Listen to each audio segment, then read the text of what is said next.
जैसे फ्रेंड्स, आज हम लोग समझेंगे कि इन्वर्टर का कनेक्शन कैसे करते हैं। इन्वर्टर कनेक्शन करते समय क्या क्या सेफ्टी ध्यान रखते हैं, इन्वर्टर कहाँ कनेक्शन इंस्टॉल किया जाता है और इलेक्ट्रोलाइट कैसे चेक करते हैं। ठीक है, सबसे पहले हम लोग समझते हैं कि इन्वर्टर काम कैसे करता है। इन्वर्टर का मेन तीन पार्ट्स होते हैं। एक होता है बैटरी बैंक, ठीक है, और उसके बाद होता है इन्वर्टर रेक्टिफायर और इन्वर्टर। ठीक है, अब हम इन्वर्टर जो खरीदते हैं उसमें क्या क्या होता है। इन्वर्टर जो खरीदते हैं हम लोग उसमें होता है रेक्टिफायर और इन्वर्टर। रेक्टिफायर का काम क्या होता है, बैटरी को चार्ज करना। बैटरी चार्ज होकर उसके बाद में इन्वर्टर के द्वारा डीसी सप्लाई से बैटरी के जो वोल्ट होती है उसको कन्वर्ट करके एसी में आपको लोड में प्रोवाइड करता है। इसमें यहाँ पे स्टैटिक स्विच लगा होता है, ठीक है, जो कि वो क्या करता है, जब हमारी मेन सप्लाई आती है तो उस समय क्या करता है, ये मेन सप्लाई में ट्रांसफर कर देता है। ठीक है, और जैसे ही सप्लाई कट आउट होता है उस समय ये बैटरी पे स्विच कर देता है। ठीक है, तो सबसे ज़्यादा जो ध्यान रखने वाली जो चीज़ें हैं उस चीज़ को हम बता देते हैं। सबसे पहले हमें याद रखना है कि उसकी कनेक्शन प्रॉपर बंदर से कराना है, जो कि इलेक्ट्रीशियन हो या आप भी कर रहे हैं तो स्टेप बाय स्टेप सीख लीजिए, फिर उसी तरह करना है। ठीक है, इंस्टॉलेशन वहाँ करना है, उस एरिया पर करना है जहाँ पे वेंटिलेशन हो, मतलब बाहर से हवा आ रहा हो, ठीक है, अनुकूलित हो। ठीक है, ताकि हमारी जो बैटरी है और इन्वर्टर है वो ज़्यादा हीट ना करे। ठीक है, आपको पता है कि बैटरी जब चार्ज होती है तो हीट कर जाता है। उसमें क्या होता है कि जो इलेक्ट्रोलाइट होता है, एसिड होता है, ठीक है, उसमें हाइड्रोजन निकलता है। ठीक है, जब जब वो चार्ज होता है तो उस समय क्या होता है कि जो बैटरी होता है वो चार्ज होता है और गर्म होने लगता है। उससे बचने के लिए क्या होता है कि हम लोग को वैसी जगह पर इंस्टॉल करना चाहिए ताकि वहाँ पे हवा आता जाता रहे। ठीक है, उसके बाद क्या होता है कि इन्वर्टर का जो कनेक्शन है वो नॉर्मल है, लोड के हिसाब से करना चाहिए। आप चेक कर लेना चाहिए कि हमारे जो लोड है वो कितना है। उसके लिए हम क्या कहिए हैं कि लोड सिलेक्शन गाइडलाइन आपको एक चार्ट दे दिए है, उसके अकॉर्डिंग कर सकते हैं। सपोज डेट 200 एच का आप बैटरी ले रखे हैं, एक बैटरी ले रखे हैं, तो वो 0.8 केवीए का वो हो गया। मतलब कि वो जो लोड लेगा वो क्या क्या लेगा वो मैं इसमें दर्शा दिया हूँ। 3 बल्ब जला सकते हैं, 2 पंखा चला सकते हैं, उसके बाद में एक एलसीडी, ठीक है, और एक पीसी आप चला सकते हैं। जैसे जैसे आपका नंबर ऑफ बैटरी लगाते जाएंगे उस तरह आपकी क्या होती है, कैपेसिटी इसकी बढ़ते जाएगी। जैसे कि 2 चेंज कर देंगे तो 1.5 केवीए का हो जाएगा। इस तरह से क्या आपको होता है कि आप बैटरी बढ़ाइए, लोड बढ़ाइएगा, फिर बैटरी बैकअप टाइम भी बढ़ता जाएगा। मतलब जितना लोड कम करिएगा उतना टाइमिंग बढ़ता जाएगा। ठीक है, उसके बाद समझते हैं कि जो इन्वर्टर होता है उसके फ्रंट और बैक साइड में जो दिया होता है उसके बारे में समझते हैं। फ्रंट में होता है इस तरह के, इस पे रेड कलर का इंडिकेशन आएगा, ग्रीन कलर का। ठीक है, जब मेन सप्लाई हमारा आता रहेगा तो यहाँ पे इंडिकेशन आएगा, जब चार्जिंग में रहेगा तो चार्जिंग का इंडिकेशन शो करेगा। और इसमें 2 मोड होता है, एक इको मोड होता है, एक यूपीएस मोड होता है। अगर यूपीएस मोड में रखें तो इस पे इंडिकेशन आएगा, इको मोड में रखेंगे तो इको पे इंडिकेशन आएगा। अगर आपकी बैटरी लो हो जाती है तो यहाँ पे इंडिकेशन आता है लो का और बीपिंग करने लगता है। ओवरलोड लोड होता है तो यहाँ पे इंडिकेशन आएगा और ओवरलोड पे क्या होता है, बीप करने लगता है। और ये है ऑन ऑफ स्विच। उसके बारे में समझते हैं कि इन्वर्टर का जो बैक साइड में होता है वो क्या क्या कनेक्शन होता है, क्या क्या सिलेक्शन होता है, उसको ध्यान रखते हैं। सबसे पहले हम समझते हैं कि ये जो इंडिकेशन है ये आता है इलेक्ट्रोलाइट का। जो जैसे कि जो इन्वर्टर होता है, इन्वर्टर की बैटरी में जो एसिड कम होता है तो उस समय क्या होता है कि ये लेवल को इंडिकेट करेगा, ये लेवल को इंडिकेट कर देगा कि आपका एसिड लेवल कम हो गया है।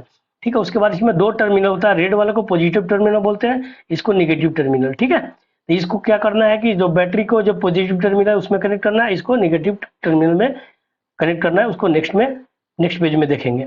ठीक है, उसके बाद में क्या है कि बैटरी सिलेक्शन करते समय आपको ध्यान रखना है कि आपकी जो बैटरी है वो ट्यूबुलर बैटरी होगा, तो ये आपको जो सिलेक्शन करना है ये ट्यूबुलर पे करना है। ठीक है, और यहाँ पे क्या है कि 2 चीज होता है, एक होता है बैटरी सिलेक्टर और दूसरा होता है फ्लैट एसएमएफ और इको और यूपीएस। उस चीज को आपको ध्यान रखना है कि यहाँ पे इको मोड में रखना है तो इन्वर्टर की तरह काम करेगा, इस यूपीएस साइड में कर देंगे तो यूपीएस की तरह काम करेगा। आप कोई पीसी अगर वर्क कर रहा है, पीसी पे वर्क कर रहा है तो उस समय पावर सप्लाई जब कटेगा तो 0.004 मिली सेकेंड में ये क्या करो, स्विच कर देगा, इंस्टेंटली स्विच कर देगा। उस समय क्या होता है ये बैटरी से कंटिन्यू चलेगा, ताकि क्या होगा आपके पावर फ्लक्चुएट नहीं होगा। तो आपको हमेशा किस पे रखना है, आपको रखना है इको पे। ठीक है, उसके बाद ये जो है ये सॉकेट है, ये सॉकेट हमारी इन्वर्टर की आउटपुट सप्लाई के लिए है। और हमेशा क्या करता है कि सिंगल फेज न्यूट्रल की सप्लाई इसमें कनेक्ट नहीं किया जाता है। ठीक है, सिर्फ आउटपुट लिया जाता है, वो लिया जाता है फेज का। और ये जो है हमारी इन्वर्टर की एमसीबी है, जिसको बंद करने से एमसीबी बंद हो जाएगी। और ये जो स्विच है, ये स्विच आपको दर्शाता है कि आपका जो इन्वर्टर है वो नॉर्मल मोड में रखना है तो इसको नॉर्मल मोड में रखना है, ईपीएस में रखना है तो ईपीएस में, और बाईपास में रखना है तो बाईपास में। तो इसमें 2 मोड होता है, एक होता है नॉर्मल मोड, एक होता है बाईपास मोड। तो आपको करना क्या है कि इसको नॉर्मल मोड में रखना है। उस समय क्या होता है कि जैसे सप्लाई कट आउट होगा ये इन्वर्टर बैटरी मोड में चला जाएगा। ठीक है, ठीक है, नॉर्मल मोड और बाईपास मोड, तो बाईपास मोड को ऑन नहीं करना है। ठीक है, ये तब मन किया जाता है जब इन्वर्टर में कोई फॉल्ट आ जाता है। उसके बाद समझते हैं कि आप कनेक्शन कैसे करते हैं। तो इन्वर्टर का कनेक्शन करने के लिए सबसे पहले क्या होता है कि बैटरी का कनेक्शन करना जरूरी है। तो बैटरी की पॉजिटिव टर्मिनल इन्वर्टर के पॉजिटिव टर्मिनल से कनेक्ट कर देना है, और उसके बाद में क्या होता है कि बैटरी की निगेटिव टर्मिनल इसके निगेटिव टर्मिनल से कनेक्ट कर देना है। ठीक है, उसके बाद क्या है इसकी एमसीबी को ऑन कर देना है। ठीक है, और इसकी जो सप्लाई है वो ये जो एमसीबी की सप्लाई से आपके आउटपुट होता है वहां से न्यूट्रल फेज से मेन से कनेक्ट कर देना है।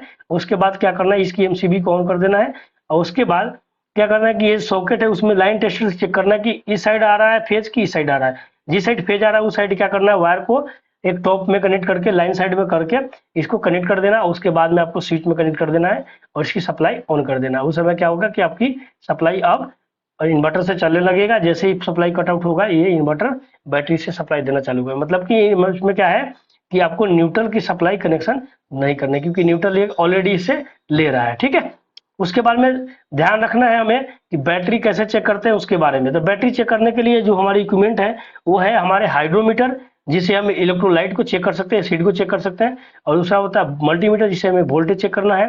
ठीक है, और दूसरा होता है थर्मोमीटर जिससे हमें क्या करते हैं इलेक्ट्रोलाइट की टेम्परेचर को चेक करना होता है। इसे चेक करने के लिए सबसे पहले हम क्या करते हैं कि इसकी ग्रेविटी को चेक करना है। तो हमें चेक करने ग्रेविटी तो क्या करना है कि बाहर से बाहर हम देख सकते हैं कैसे, जैसे कि इसे चेक करना है। जैसे कि हमें सबसे पहले क्या करना है कि ग्रेविटी को चेक करना है। ग्रेविटी को चेक करने के लिए क्या करना है कि बैटरी की जो ये एसिड लेवल है, ये जो कि फ्लोट इंडिकेटर है, इसे आप ये जो रेड है इसे चेक कर सकते हैं कि ये 6 का 6 जो फ्लोट इंडिकेटर है वो एक समान एक लेवल में होगा। जब तक ये फुल में है यहाँ पे ऊपर तक है, इसका मतलब क्या इलेक्ट्रोलाइट इसमें एसिड सही है। उसके बाद में क्या करना है इसकी कलर को चेक करना है। हाइड्रोमीटर से क्या करना है इसको क्या करना है पुश करके, यहाँ से क्या करना है रबर को पुश करके इसे क्या करना है हाइड्रोमीटर से क्या करना है एसिड को बाहर निकालना है। उसके बाद उसकी कलर को देखना है। इसकी क्या जो कलर होता है एसिड की ये कलरलेस होना चाहिए। अगर ब्राउन या ब्लैक है इसका मतलब क्या है कि इलेक्ट्रोलाइट में क्या है कोलिजन है या बैटरी हमारी खराब होने वाली है। उसके बाद में क्या करते हैं इसकी ग्रेविटी को चेक करते हैं। इसकी ग्रेविटी कितना होना चाहिए 1.240 प्लस माइनस 0.01 के बीच में होना चाहिए। ठीक है, उसके बाद में क्या करते हैं कि जो बैटरी है उसकी बैटरी का हमें वोल्टेज चेक करना है। तो उसके चेक करने के लिए क्या करता है कि इसको सिलेक्ट करना है डीसी वोल्ट पे मल्टीमीटर को, और एक इसकी जो मल्टीमीटर का जो पॉजिटिव टर्मिनल पॉजिटिव पे रखना है और निगेटिव को निगेटिव टर्मिनल पर कनेक्ट करना है। उस समय क्या होता है 12.4 वोल्ट आपको आना चाहिए जब ये चार्जिंग मोड में है। जब चार्जिंग मोड में ना कितना वोल्ट आएगा 12 वोल्ट आएगा। ठीक है, उसके बाद में क्या करना है कि आपको उसकी ध्यान रखना है कि कभी बैटरी हमारा हीट ना करे। ठीक है, उस पर कोई एक्स्ट्रा मतलब कहीं बाहर से बारिश की पानी या कहीं पानी या लिक्विड ना आए। ठीक है, उसकी बैटरी के ग्रेविटी को महीने में चेक करते रहना है। ठीक है, उसके बाद में लोड कम डालना है, इसमें लोड जो है सफिशिएंट लोड डालना है। ठीक है, ताकि हमारी जो लोड के अकॉर्डिंग क्या है कि हमारी बैटरी बैकअप देगा और बैटरी पे ज़्यादा इफेक्ट नहीं पड़ेगा। ज़्यादा लोड नहीं पड़ेगा तो क्या हमारी बैटरी का टाइमिंग बढ़ जाएगा, इलेक्ट्रोलाइट कम खराब होगा। ठीक है, कम चेंज करना पड़ेगा, इन्वर्टर की सेफ्टी रहेगी तो इन्वर्टर अच्छा काम करेगा। ठीक है, और क्या है कि इसमें वेंटिलेशन होना चाहिए, मतलब एयर की सर्कुलेशन चारों तरफ से बना होना चाहिए। ठीक है, फटने की डर होती है इन्वर्टर को जो गर्मी के दिनों में जब लोड ओवरलोड पड़ता है तो। उसके बाद में क्या आता है कि इसकी इंडिकेटर को फ्लोट इंडिकेटर को देखते रहना है। ठीक है, आज के लिए इतना ही, धन्यवाद। नेक्स्ट वीडियो में हम लोग देखेंगे कि बैटरी को कैसे चेक करते हैं, क्या क्या सेफ्टी होती है, बोल्ट कैसे चेक करते हैं, सेल कैसे चेक करते हैं। ठीक है, और बैटरी खराब होता है तो क्या क्या चेक करते हैं। और सबसे पहले छोटा सा चीज है कि आपको बता दूं कि इन्वर्टर को अगर अब इन्वर्टर आपका खराब हो जाता है तो इन्वर्टर में क्या होता है फ्यूज लगा होता है। इन्वर्टर का फ्यूज को आसानी से चेक कर सकते हैं बाहर निकाल कर। अगर कोई इशू है तो इसमें इन्वर्टर को जो फ्यूज को चेंज कर देंगे तो आपका इन्वर्टर ठीक हो जाएगा। ठीक है, तो ज्यादा करके फ्यूज ही इसका खराब होता है, तो फ्यूज ले आकर रखना है आपको 16 एम्पियर का। ठीक है।